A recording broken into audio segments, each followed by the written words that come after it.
क्या आपने कभी सोचा है, जिस व्यक्ति के साथ आप पूरी जिंदगी बिताने का वचन लेते हैं, क्या वो सिर्फ आपका प्यार है या फिर पिछले जन्म का कोई अधूरा हिसाब? जब आप पहली बार किसी से मिलते हैं और बिना किसी वजह के एक अजीब सा जुड़ाव महसूस करते हैं, तो क्या वो सिर्फ आकर्षण होता है या फिर वो किसी अधूरी कहानी की शुरुआत होती है जो पहले कभी लिखी जा चुकी है?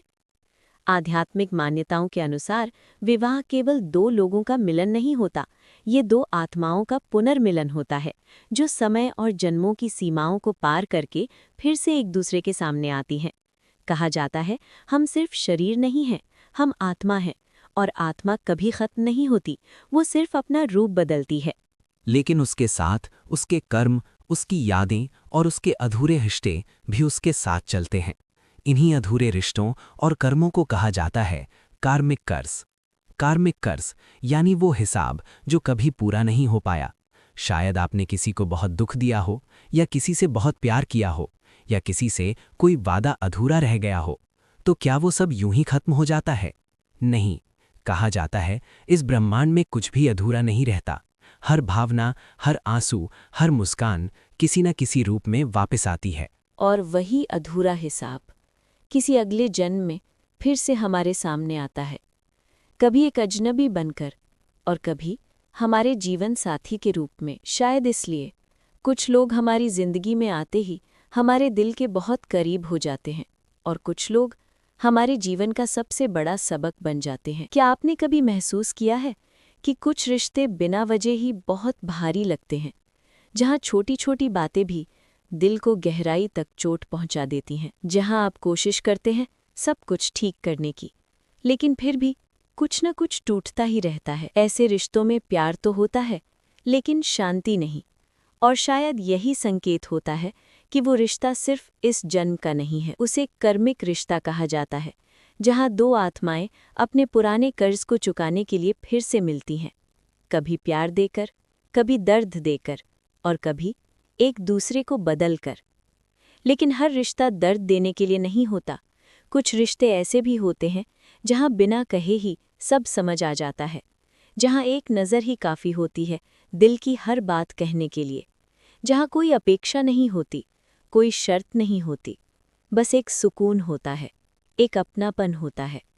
ऐसे रिश्ते सिर्फ कर्मिक कर्ज नहीं होते, बल्कि एक दिव्य संयोग होते हैं। शायद पिछले जन्म में आपने एक दूसरे का साथ दिया हो, एक दूसरे का सम्मान किया हो, और उसी का फल इस जन्म में आपको मिलता है। कहा जाता है कि हम अपने जीवन साथी को चुनते नहीं, बल्कि हम पहले से ही चुने जा चुके होते हैं। जन्म से पहले ही हमारी आत्मा तय कर लेती है कि उसे किससे मिलना है, किससे सीखना है, और किसके साथ अपना अधूरा हिसाब पूरा करना है।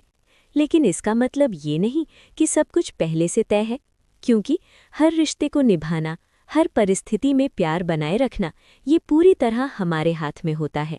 हम चाहें तो किसी रिश्ते को स्वर्ग बना सकते हैं, और चाहें तो उसे एक दर्द भरी याद। यही इंसान की सबसे बड़ी शक्ति है, चुनाव। तो क्या विवाह सिर्फ भाग्य है या फिर एक चुनाव? शायद ये दोनों का मिश्रण है। भाग्य हमें मिलाता है और चुनाव हमें जोड़ कर रखता है। अगर रिश्ते में प्यार है, समझ है, सम्मान है, तो वो रिश्ता एक सहयोग बन जाता है, जहां दो लोग सिर्फ अपना कर्ज नहीं चुकाते, बल्कि एक दूसरे को आगे बढ़ाते हैं।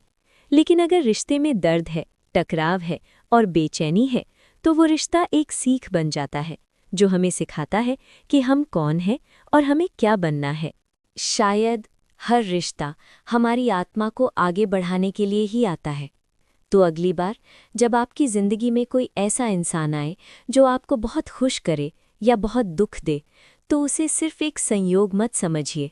रुकिए और महसूस कीजिए, शायद वो कोई नया चेहरा नहीं है, बल्कि आपकी आत्मा का कोई पुराना साथी है, जो इस जन्म में आपकी अधूरी कहानी को पूरा करने आया है। विवाह सिर्फ प्यार नहीं, बल्कि आत्माओं का वो अधूरा हिसाब है जो हर जन्म में पूरा होने की कोशिश करता है।